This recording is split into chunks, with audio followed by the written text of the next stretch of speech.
નમસ્કાર ખેડૂત મિત્રો, જય જવાન જય કિસાન। આમ તો જોઈએ તો ખેડૂતોની હાલત માવઠાએ કફોડી કરી, પરંતુ આપણે હળવદ માર્કેટિંગમાં યાર્ડમાંથી એટલે લાઈવ થયા છે કે બાપા મોટી ઉંમરના છે, એમને વર્ષોથી આ ખેતી યારે નાતો હોય અને ખેડૂતને શું બજાર ભાવ હોય તો પોસાય।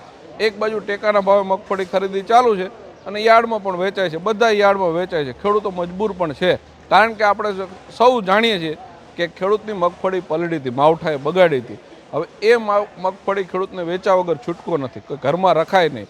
પરંતુ આપણે બહુ પહેલા બાપાનો પરિચય લઈએ। શું નામ કાકા તમારું? મુમાભાઈ। કયું ગામ? વડોદરા તાલુકો? મૂળી। મૂળી તાલુકો, સુરેન્દ્રનગર। હા, જિલ્લો સુરેન્દ્રનગર। શું લાવ્યા હતા? કપાસ લાયા હતા, કોઈકી લાયા હતા લો ને। શું ભાવ લાગે કપાસમાં? કેવો ભાવ હોય તો કપાસમાં તો 1500 ઉપર તો પોવાયો। 1500 હોય તો ઉપર હોવો જોઈએ। ઉપર હોવો જોઈએ, ખેડૂતને કઈ વરેવું નથી, મજૂરી મોટી ને, મજૂરી ખાઈ મજૂરી। અને મગફળીમાં? મગફળીમાં પણ એમાં 1500 ની આસપાસ તો હોવો જોઈએ, એ ન પલવાય છે। કારણ કે 1500 અત્યારે ટેકાના ભાવે મગફળી છે, પણ કદાચ પલળેલી હોય તો નોય લેતા હોય। પણ સરકારને તમે શું કહેવા માંગો ભાઈ, આટલા વર્ષોથી તમે આમ તો ખેતી કરતા હશો, કેટલા વર્ષથી? હું ખેતી 30 વર્ષ કરું। 30 વર્ષથી ખેતી કરો? 30 વર્ષ। તમે ઘણી દિવાળી જોઈ છે કાકા, ઊંચા બજાર ભાવ જોયા છે, હારા બજાર ભાવ જોયા છે, બળદની ખેતી જોઈએ છે। અત્યારે ખેતીમાં શું ખર્ચો લાગે તમને? ખેતીનો ખર્ચો બહુ ઊંચો છે, મજૂરી મોટી છે, ખેતી મોટી છે, એવું ખર્ચો ઘણો છે, એટલે પોહાય એવું નથી આવા ભાવમાં। કેટલું બજાર હોય તો પોહાય? બજાર 1500 થી ઉપર તો કમથી કમ હોવું છે બધું મગફળીનું? હા, તો જ પલવાય, ન પલવાય। અને ઉતારામાં થોડુંક ઓલું થયું છે ને? હા, ઉતારામાં ઓછું। ઉતારામાં ઓછું? હા, ઓછું। કાકાનું એવું કહેવું છે કે ઉતારામાં ઓછું છે, એક બાજુ પલળી છે મગફળી, અને 1500 થી ઉપર સારી મગફળીનો બજાર ભાવ રહે તો ખેડૂતને પોસાય। પહેલા તમે બળદની ખેતી કરતા ત્યારે કેવી રીતે થતું?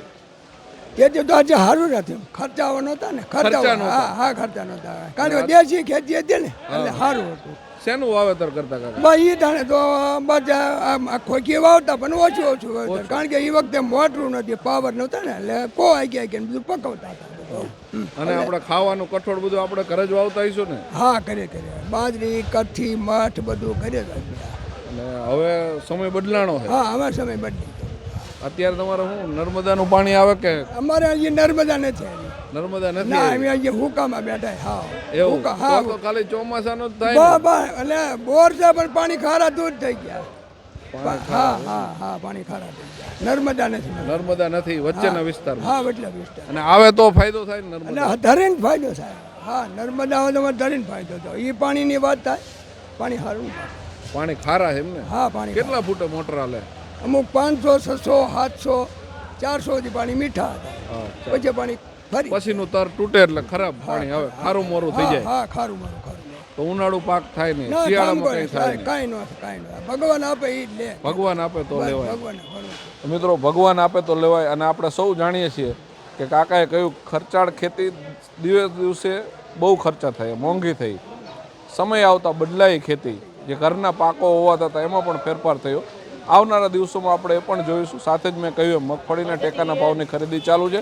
કોઈ પણ ખેડૂતને કાંઈ પણ પ્રશ્ન હોય ટેકાના ભાવને મગફળીને લગતા, તો અમે તમારો અવાજ બનીશું, તમે અમારો સંપર્ક કરશો। સોશિયલ મીડિયા પ્લેટફોર્મ પર તમામ જગ્યાએ અમારો કોન્ટેક્ટ નંબર છે, અને આ વિડીયો જોવો છો એમાં પણ નંબર છે, એટલે અમારો સંપર્ક કરશો। આભાર ખેડૂત મિત્રો, જય જવાન જય કિસાન।